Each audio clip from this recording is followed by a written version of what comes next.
few bits of video. They just asked me to send it over. What do you want to hold it up?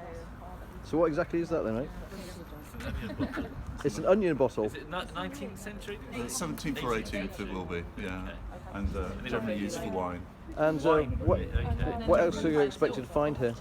Well, we've dug 2 trenches. That bottle was recovered in the trench to the rear of the Fleece, the Great Inn at the Fleece. So it's almost certainly rubbish from the tavern itself, which is rather nice.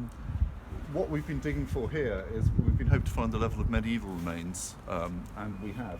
Where the gentleman stood over there, we're down on top of the remains of medieval date, which is pretty much where we were expecting them, so that's brilliant.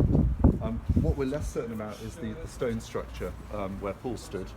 You can see that hopefully there's a stone wall running along here, it turns a right angle, heads off out of the trench there, and there are a number of subdivisions heading off to the left there. This reflects the layout of a building that we know from an 1840s map, but actually it may be earlier than that. It's certainly depicted in maps from the 17th century, and there are historic records from the 15th century that mention very similar structures, that mention very small cottages which are rented out as stables. So what Alan and his team have been trying to do is get a firm date on these buildings, and they've been excavating the foundations of the buildings, and they've been digging through some of the floor surfaces to try and do that.